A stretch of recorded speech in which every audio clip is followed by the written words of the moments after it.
जुबैर, कैसे हैं आप? जी अल्हम्दुलिल्लाह।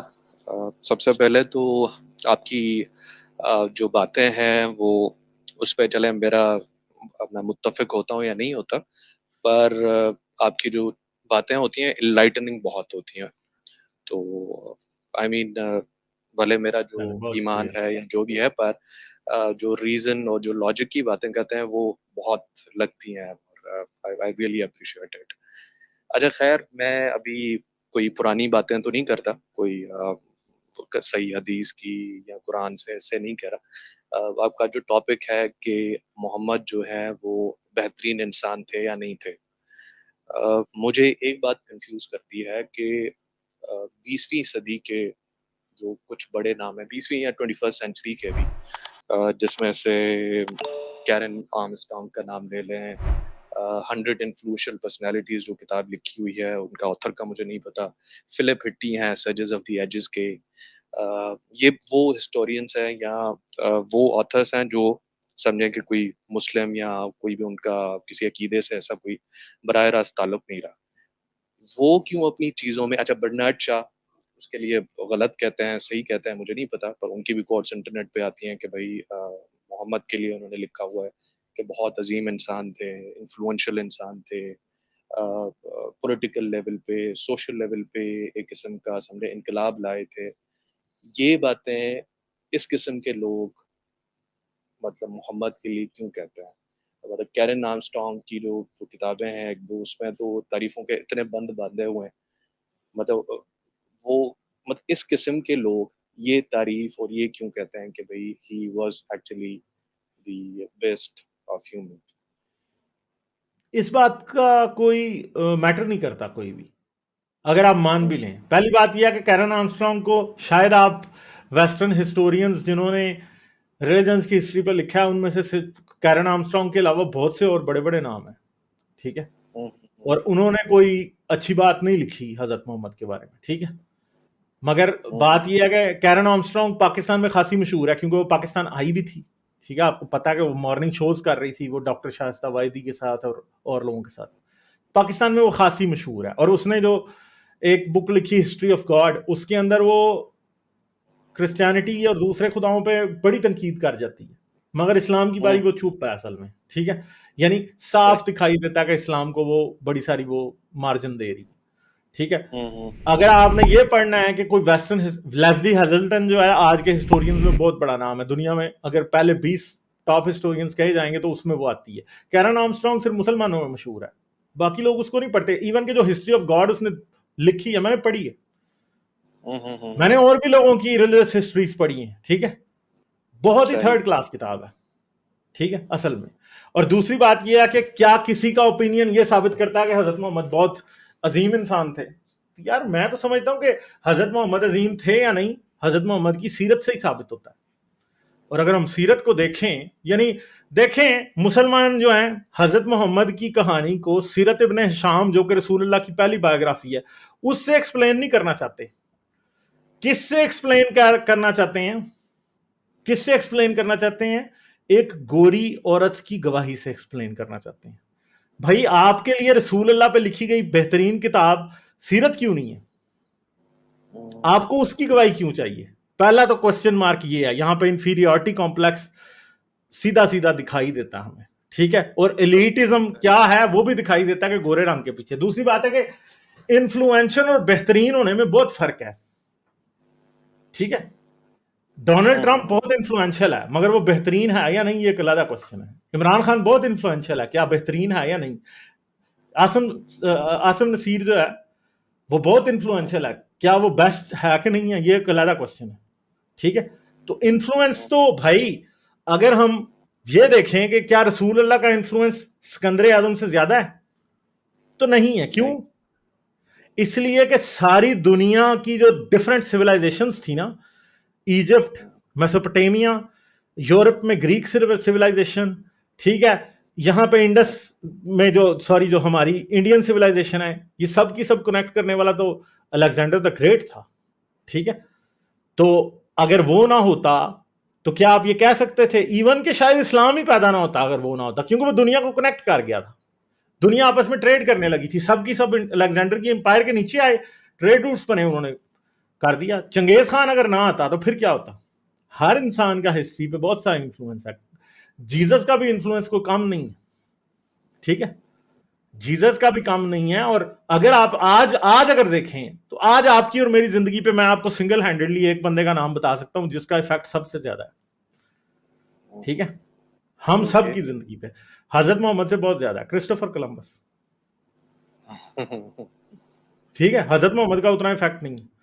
हजरत मोहम्मद का जितना इफेक्ट होना था ना वो हो चुका था। अगर कोलंबस ना अमेरिका डिस्कवर करता तो आज की दुनिया कितनी डिफरेंट होती। एल्बर्ट आइंस्टाइन का जितना इफेक्ट है आपकी मेरी जिंदगी पे, फोटो इलेक्ट्रिक इफेक्ट वो ना करता तो आज आप और मैं बैठे होते, ठीक है। फैराडे का कितना बड़ा इफेक्ट है हमारी जिंदगी पे, ठीक है। फिर क्वांटम मैकेनिक्स के जो फादर्स हैं उनका कितना बड़ा इफेक्ट है। आज आपकी और मेरी जिंदगी की सबसे बड़ी डिफाइनिंग चीज जो है ना वो हजरत मोहम्मद नहीं है, वो टेक्नोलॉजी है। कैसे? आपको और मुझे जब हम पैदा हुए थे तो हमें 6 महीने में कोई 10 के करीब टीके लगे थे। अगर वो हमें ना लगे होते तो शायद हम दोनों में से एक आज जिंदा ही ना होता, शायद दूसरा अगर जिंदा भी होता तो पोलियो से क्रिपल्ड होता, ठीक है।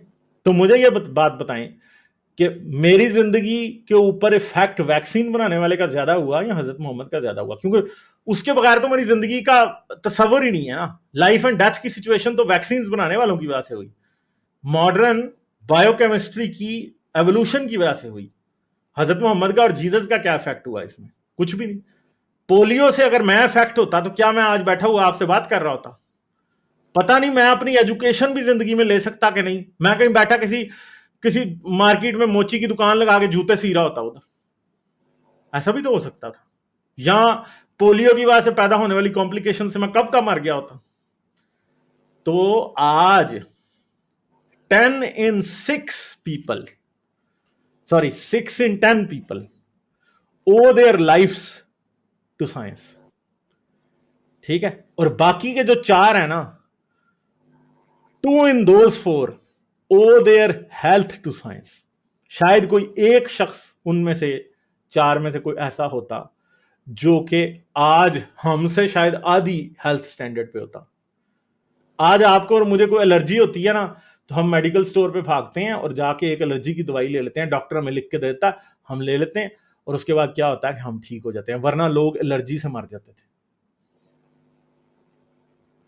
तो ये समझना कि हमारी जिंदगी पे इन्फ्लुएंस हजरत मोहम्मद का बहुत बड़ा है। और अगर कैरन आर्मस्ट्रांग या कोई फलान ढुमका कहता है कि उनका इन्फ्लुएंस हमारी जिंदगी पे पड़ा है तो डेफिनेटली पॉपुलर बुक्स लिखने वालों को की बुक्स तो बिकती हैं, ठीक है, सिंपल सी बात।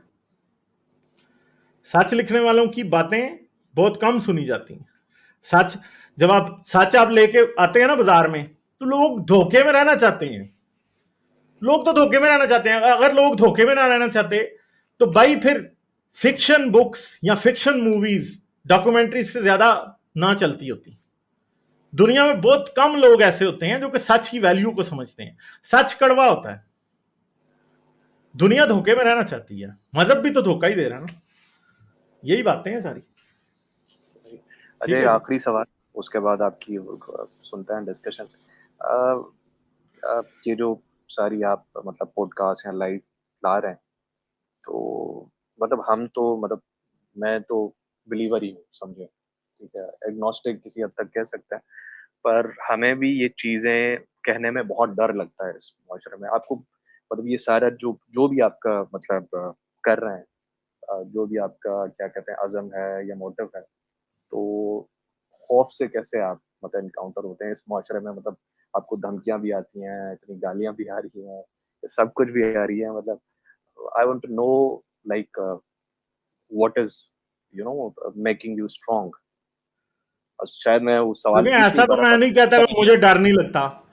मैं ऐसा नहीं कहता कि मुझे डर नहीं लगता, मैं भी डरता हूँ। मुझे पता है कि कोई मोमिन मुझे मार सकता है, ठीक है। हाँ, मैं अपनी सेफ्टी को पूरा इंश्योर करने की कोशिश करता हूँ। और दूसरी बात यह है यार, किसी ने तो ये करना है ना, ठीक है। पाकिस्तान में यूट्यूब चैनल्स कितने हैं, टीवी चैनल्स कितने हैं? कौन सा ऐसा चैनल है जो कि रैशनैलिटी और रिलीजियस क्रिटिक पे बात कर रहा है? अब तो मेरे अलावा कोई भी नहीं है, ठीक है, अभी तो मेरे अलावा कोई भी नहीं है। जो लोग किसी टाइम दावा करते थे वो अब पीछे हट गए हैं, ठीक है। तो मैं ये काम इसलिए कर रहा हूं कि ये कोई और नहीं कर रहा। मैं इसलिए नहीं ये कर रहा कि ये आसान है, मैं इसलिए कर रहा हूं कि ये मुश्किल है, लोगों के पांव कांपते हैं ये करते हुए, ठीक है। मैं इसलिए कर रहा हूं और मैं ये जानता हूं, देखें ये बात याद रखिएगा, बहुत से लोग ऐसे हैं जिनके लिए ये कोई मसला नहीं होगा। सही, ये सवाल पूछते जिन हुए ही और आपकी इसमें लाइव शो में आते हुए ही मुझे डर लग रहा है कि पता नहीं आप समझ रहे होंगे कि हाँ, पता मगर नहीं मेरी लोगों के लिए ये एंजाइटी। मसला नहीं होगा। मगर मैं ये जानता हूं कि जिस क्रिश्चियन कम्युनिटी से मैं आता हूं ना, उसके लिए पाकिस्तान में रिलीजियस एक्सट्रीमिज्म एक नंगी तलवार है जो किसी भी टाइम उन पे चल सकती है, ट्रू ठीक है। ट्रू।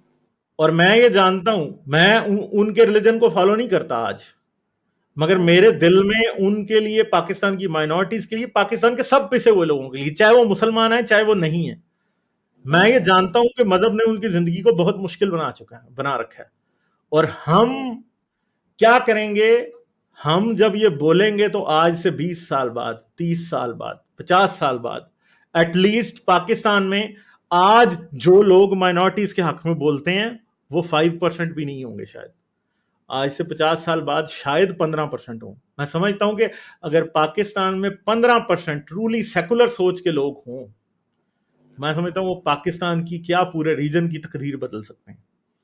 ट्रूली सेकुलर, ठीक है, जिनके दिल में पाकिस्तान के लोगों का दर्द हो, ठीक है, वो ट्रूली सेकुलर लोग अगर होंगे तो वो तकदीर बदल सकते हैं इस मुल्क की, वो इस मुल्क को उठा के आगे ले जा सकते हैं। और वो लोग जो कि हजारों साल से पिसते आ रहे हैं पाकिस्तान में माइनॉरिटीज की शक्ल में और पिसे हुए तबकों की शक्ल में, शायद उनकी जिंदगी बेहतर हो जाए किसी सूरत, ठीक है। अभी मुझे उस एक्टर का नाम नहीं पता, नेटफ्लिक्स पे कोई गुरु के नाम से सीरीज आई है या आ रही है, ठीक है।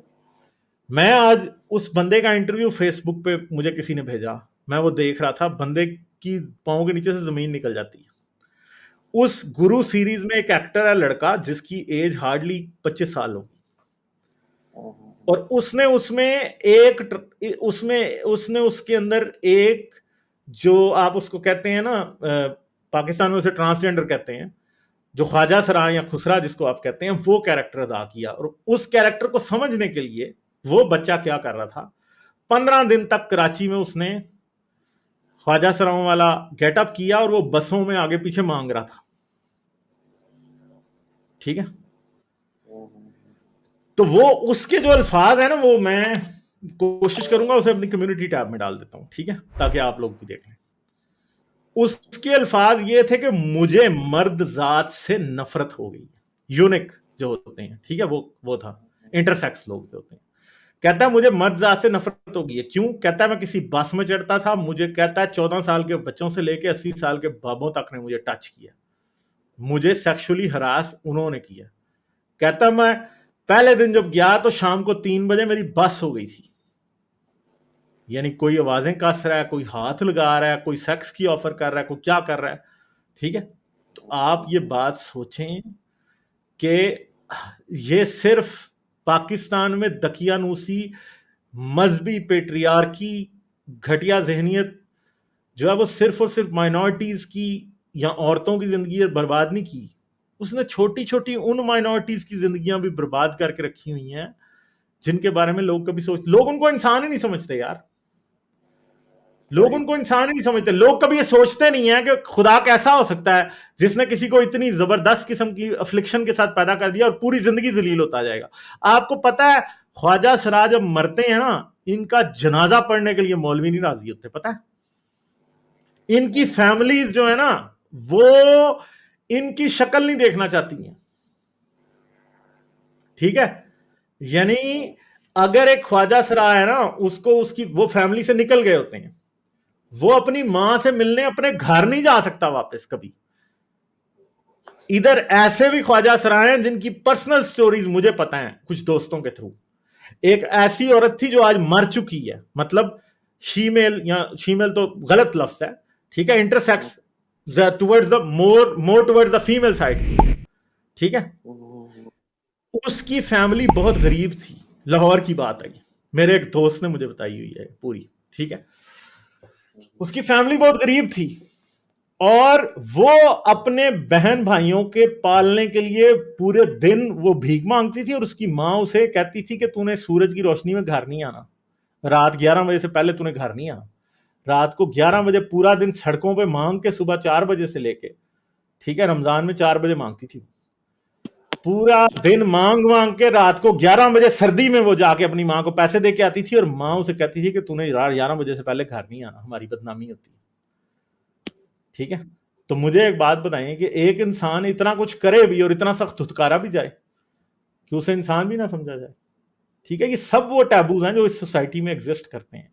और मैं समझता हूं कि एजुकेशन और वो बातें, वो टैबू बातें जो इस चैनल पे होती हैं, जो एक साइंटिफिक पर्सपेक्टिव दिया जाता है, जो एक ह्यूमनिस्ट सेकुलर पर्सपेक्टिव इस चैनल पे दिया जाता है, मेरे ख्याल में कोई और चैनल यूट्यूब पे नहीं दे रहा, एटलीस्ट पाकिस्तान में तो, ठीक है। और रिलीजियस क्रिटिक बड़ी जरूरी है, ठीक है, ये बात है। सही है, चलें, बहुत शुक्रिया, ठीक है, बेस्ट विशेस ठीक है जनाब, Zubair, best wishes. Thank you, okay bye. Like, share और सब्सक्राइब करना मत भूलें। इसके साथ साथ आप मेरे चैनल को पेट्रियन पर सपोर्ट कर सकते हैं। पेट्रियन का लिंक वीडियो की डिस्क्रिप्शन में है।